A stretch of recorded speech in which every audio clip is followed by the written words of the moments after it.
Olá, queridos, a paz do Senhor Jesus está iniciando o seu programa Fonte de Fé, este programa que tem como propósito nos fazer refletir ainda mais sobre a palavra de Deus e edificar ainda mais a nossa fé em Cristo Jesus. E para nós é um prazer poder contar com a sua presença, com a sua audiência, sempre acompanhando toda a programação da Rede Brasil de Comunicação. Receba a gratidão do nosso querido pastor presidente, pastor Ailton José Alves, que agradece pela sua interação aqui com a programação que esta Igreja Evangélica Assembleia de Deus em Pernambuco, ela tem promovido para o reino de Deus. E convidar você nesse instante para juntos lermos um texto sagrado, para estarmos fundamentando nesta passagem bíblica, Hebreus capítulo 12, versículos 1 e 2, e tratarmos sobre um importante assunto. Exatamente. Você pode estar abrindo a sua Bíblia agora ou, dependendo do ambiente em que você esteja, não se preocupe que a produção vai estar colocando aí em tela dos versículos que estaremos lendo. Hebreus, capítulo 12, versículos 1 e 2, e meditando sobre a grande maratona da fé. Leia conosco esse texto sagrado. Portanto, nós também, pois, que estamos rodeados de uma tão grande nuvem de testemunhas, deixemos todo o embaraço e o pecado que tão de perto nos rodeia, e corramos com paciência a carreira que nos está proposta, olhando para Jesus, autor e consumador da fé, o qual, pelo gozo que lhe estava proposto, suportou a cruz, desprezando a afronta, e assentou-se à destra do trono de Deus. Amém. Palavras de exortação deixadas nesta epístola que sabemos ser uma preciosidade do Novo Testamento. Embora não saibamos quem de fato seja o escritor desta epístola, existem várias possibilidades, algumas informações que nós temos dentro da realidade teológica dos estudiosos, mas nós não estaremos nos atendo a isto porque, mesmo não sabendo exatamente quem escreveu, sabemos ser a palavra do Senhor e quais são os resultados que esta palavra gera em nosso coração. Entendendo que, mesmo não sabendo quem as escreveu ou quem escreveu esta epístola, sabemos a quem foi direcionada. E os destinatários oficiais ou iniciais desta epístola foram um grupo de judeus cristãos, no caso, pessoas que estavam ligadas à fé judaica, mas que por meio da pregação do Evangelho alcançou a salvação em Cristo Jesus. E em razão de muitas dificuldades que estavam a enfrentar, estavam sendo tentados a retroceder na fé, a interromperem a jornada da fé cristã, sendo tentados a voltarem à vida velha, a voltarem ao judaísmo, voltarem às sombras do que apresentava a lei do Antigo Testamento, visto que o próprio texto bíblico diz que a lei do Antigo Testamento era a sombra dos bens futuros que Cristo traria como realidade, mas estes estavam, em razão das lutas enfrentadas, sendo tentados a voltar para o judaísmo, às práticas dos sacrifícios, dos rituais. E o escritor sente a necessidade, por meio desta missiva, como se fosse um sermão propriamente dito, dentro de uma realidade espiritual, trazer para estes destinatários motivações, conscientização e, de alguma forma, chamando a atenção para que estes permanecessem firmes no propósito de servir ao Senhor. Observe que o escritor, no capítulo de número 12, depois de ter tratado no capítulo anterior, capítulo 11, sobre a galeria dos heróis da fé, ou seja, homens e mulheres que se destacaram na vida espiritual, isso à luz do Antigo Testamento, que viveram a sua vida subordinada à fidelidade, a crer em Deus e naquele que o Senhor enviaria para trazer salvação, que é a pessoa bendita do Senhor Jesus.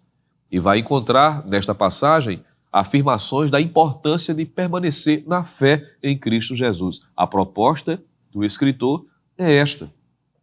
E ao finalizar o capítulo de número 11, iniciando o capítulo 12, Dentro dessa temática, o escritor faz menção, lembrando, de que assim como estes depositaram a fé em Jesus e permaneceram firmes, crendo na promessa que Deus enviaria o Salvador, o Messias prometido, eles deveriam, fundamentados nisto também, seguirem adiante, ou seja, continuar na carreira que estava proposta para eles. Observe que o escritor sagrado, fazendo coro com outras passagens bíblicas, retrata a vida cristã como uma maratona, como uma corrida, um percurso que deve ser trilhado. E o apóstolo Paulo escreve em 1 Coríntios, capítulo de número 9, versículo 24, usando a propósito essa mesma figura. Quando lemos esta passagem bíblica, nós encontramos o apóstolo dizendo o seguinte: não sabeis vós que os que correm no estádio, todos na verdade correm, mas um só leva o prêmio? Correi de tal maneira que o alcanceis. Veja que Paulo também retrata a vida cristã como uma maratona, como uma corrida que deve ser percorrida de acordo com as leis e com um propósito definido, chegar até o fim. O próprio Paulo, quando escreve a sua epístola aos Gálatas, capítulo 2, e o versículo de número 2, ele usa novamente esta mesma figura, dizendo a seguinte expressão: e subir por uma revelação, e lhes expus o evangelho que prego entre os gentios, e particularmente aos que estavam em estima, para que de maneira alguma não corresse, ou não tivesse corrido em vão. Veja que ele está falando de uma corrida, de uma maratona. E o destaque aqui é que ele diz que há uma carreira que é em vão e uma que não é. Está falando da necessidade de seguirmos as recomendações de Deus para sermos proveitosos quanto à nossa maratona da fé cristã. E por fim, em 2 Timóteo, capítulo 4, versículo de número 7, você há de lembrar uma das expressões célebres e últimas escritas pelo apóstolo Paulo, já que, muito provavelmente, de quando escreveu 2 Timóteo, quase um ano depois ele estaria sendo martirizado, conforme a tradição cristã nos diz. E é da pena de Paulo que sai a seguinte expressão, 2 Timóteo 4:7. Combati o bom combate, acabei a carreira, guardei a fé. Veja que a Bíblia faz de forma clara essa comparação. A vida cristã como uma maratona. E entenda a maratona aqui, à luz das Escrituras, como uma prova de longo percurso percorrida a pé. Traz a ideia de competição, de duração prolongada, que exige grande resistência. Traz a ideia de um evento ou atividade de longa duração, com efeito desgastante para os participantes. Então, partindo da palavra maratona ou carreira, usada por Hebreus 12, veja que já indica a extensividade, de que não é uma carreira rápida. É bom entender de que a vida cristã ela tem um percurso a ser cumprido. E isso, por ser um percurso, naturalmente tem os desgastes, tem as dificuldades, tem os obstáculos, e é exatamente dentro desta realidade que o cristão precisa permanecer. Observe que o texto bíblico mostra, assim como existia a modalidade das corridas nos Jogos Olímpicos da Antiguidade, o escritor apresenta a corrida que todo cristão deve percorrer. E ainda lembra aos seus leitores que a vida cristã é semelhante a uma competição, a ponto de o escritor dizer: corramos com paciência a carreira que nos está proposta. A palavra carreira denota a ideia de luta, de conflito, de barreiras, de obstáculos. Então já se percebe de que essa maratona não é uma maratona simples, não é uma maratona qualquer, isenta de dificuldades, porque está imbuído nesta palavra, está entrelaçado à definição desta palavra, lutas, adversidades. Mas observe que o escritor passa a nos dizer de que nós devemos ter o cuidado de como percorrer essa maratona. Logo, entendendo que a vida cristã é uma maratona, e ela é, entendendo que essa maratona é algo prolongado, E para cada um tem um tempo variável, porque nós temos a promessa geral de sermos arrebatados, porque a Bíblia nos ensina isto, falando sobre o arrebatamento da igreja, mas pode haver um encontro pessoal, ou seja, quando o Senhor chama individualmente a cada um. E até que isto chegue a concluir-se em nossa vida, até lá, seja por meio do arrebatamento ou a morte chegando, porque o crente também pode morrer naturalmente, perceba que existe uma modalidade, uma forma, como correr a maratona da vida cristã. Partindo de Hebreus 12, nós vamos perceber primeiro o escritor nos dizendo que nós precisamos correr livres de embaraço. Eu vou repetir isto, porque o texto bíblico diz em Hebreus 12:1, deixemos todo o embaraço, ou seja, precisamos correr livre de embaraços.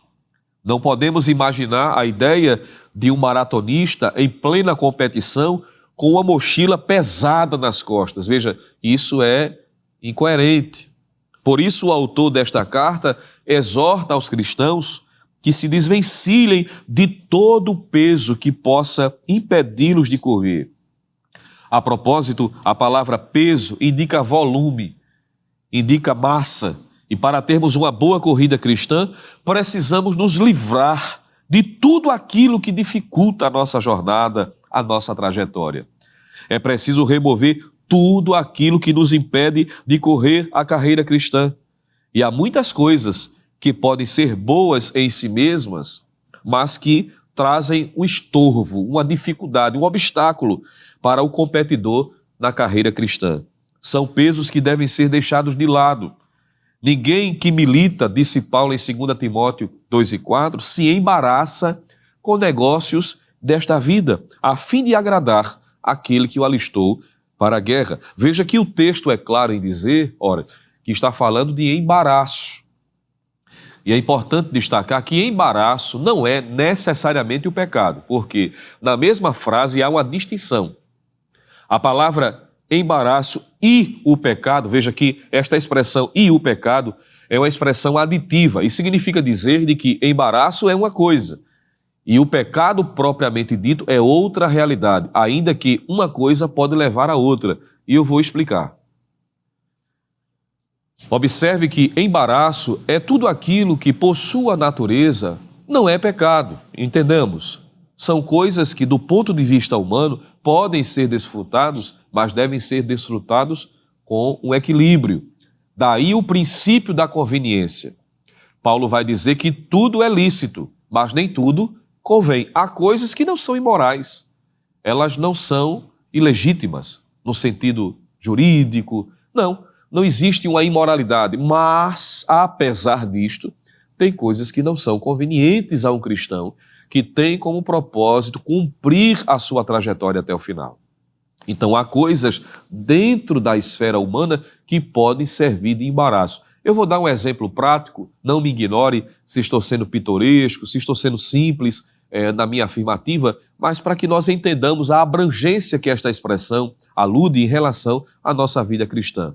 Por exemplo, é pecado fazer um lazer? Claro que não.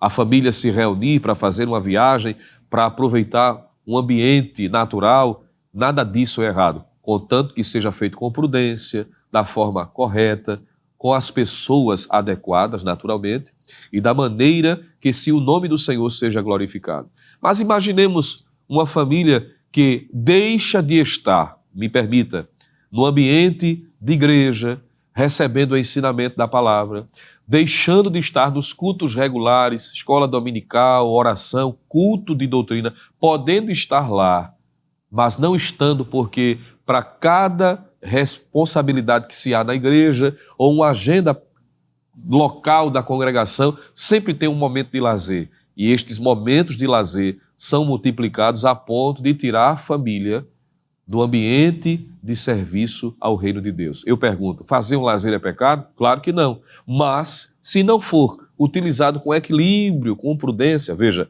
substituindo práticas da vida cristã como a oração, como a comunhão aos irmãos da igreja, que é bíblico, O fato de estar nos cultos regulares, prestando um serviço ao reino de Deus, em comunhão com a igreja, não é? No seu exercício prático, isso pode servir de embaraço. Veja, estou dando um exemplo, que este exemplo pode ser colocado em prática em outras realidades, mas apenas para entender que tem coisas que não são ilegítimas quanto à sua natureza, mas se não tiver cuidado quanto ao equilíbrio, quanto à forma de se aproveitar, isso pode servir de um grande empecilho.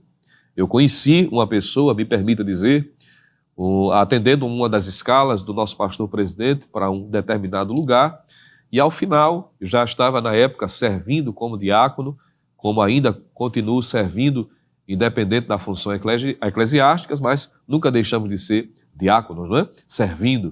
E quando sair do culto, uma senhora me abordou pedindo oração, uma irmã nossa, já de certa idade. E ela me compartilhou uma preocupação com alguém da sua família, que enquanto estava desempregado, naturalmente tinha mais tempo para estar na igreja, tinha mais tempo de estar nos cultos de oração, nos círculos de orações, ainda que fazendo a parte dele, entregando currículos, enfim. Mas as portas ainda não tinham sido abertas. E enquanto não trabalhava, dedicado estava sempre nos cultos regulares. E durante esse período de busca intensa, Deus sempre falando, porque nós cremos, não é, que Deus fala, já temos aprendido isto pela palavra. E Deus sempre dizendo a ele que abriria portas, que faria ser ele próspero, e ele sempre aguardando esta promessa se cumprir. No entanto, ao cumprir esta promessa, este homem que antes tinha tempo para estar nos cultos regulares, não perdia um momento de oração, lendo a sua Bíblia diariamente, em razão da responsabilidade que assumiu, logo se percebeu pela sua chefia imediata que era alguém que poderia receber um investimento da empresa. Começou a fazer cursos, se destacando, galgando posições elevadas dentro da empresa, que era uma empresa multinacional. E o que acontece? Aquele homem começou a negligenciar quanto à sua vida espiritual, não tendo mais tempo para estar em oração, para estar lendo a Bíblia, para estar nos cultos regulares. Agora tinha condições financeiras, só queria estar viajando, aproveitando com a família. Claro que nós devemos aproveitar, entendam-me, mas dentro de um equilíbrio, sem negligenciar uma coisa em detrimento da outra.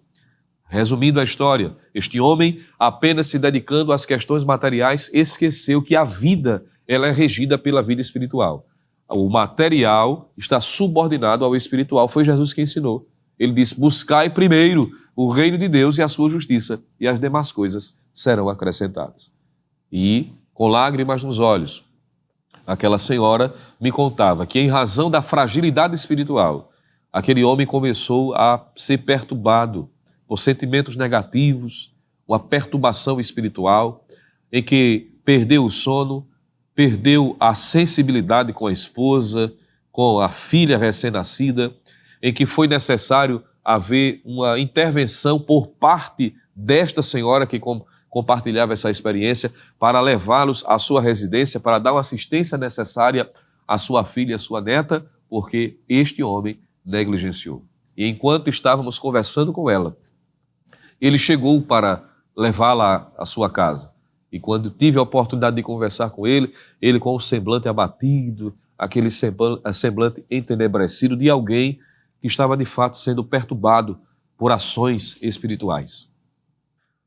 E em razão disso, naturalmente, aproveitamos a oportunidade que ele havia acabado de chegar para conversar com ele e dar uma palavra, dizendo para ele que ele deveria trilhar o caminho de volta para o lugar onde Deus queria que ele estivesse. Então veja que nem tudo que é essencialmente legítimo, se não tiver o devido cuidado, isso pode servir de embaraço. Por isso que na jornada cristã precisamos estar atentos.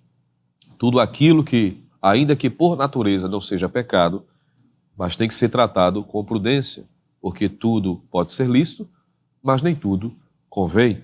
Precisamos seguir esse princípio e não termos problemas na vida espiritual.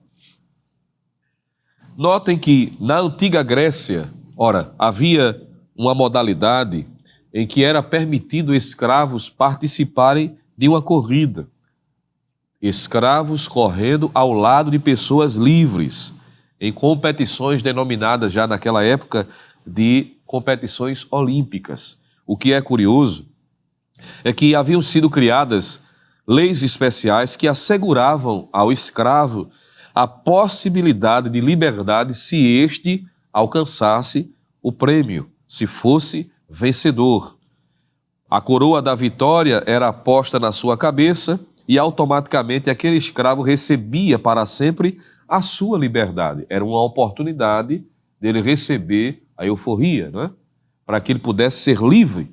Só que, durante as competições, eram colocadas joias preciosas no trajeto percorrido pelos atletas. E qual era o objetivo do espalhar joias preciosas pelo caminho em que ocorria esta competição? Era exatamente despertar o interesse do escravo a fim de que seus passos fossem embaraçados. Ou seja, ao se deter para apanhar as joias, faria com que ele ficasse para trás, perdesse a colocação e não cumprisse o trajeto e, sobretudo, alcançasse o prêmio. E muitos eram levados a esta tentação de pegá-las e assim não cruzavam a linha de chegada em primeiro lugar, perdendo o prêmio e, consequentemente, a oportunidade de ser livre da condição de escravo. Veja, as joias que dentro da sua legitimidade estavam à disposição dos que estavam ali, mas isso trazia implicações para a sua liberdade. E precisamos estar atentos para não estarmos presos a esta realidade. Segundo, para a gente seguir a conclusão, estamos observando como devemos correr nesta maratona da fé, usando uma linguagem espiritual usada pelo escritor em Hebreus capítulo 12.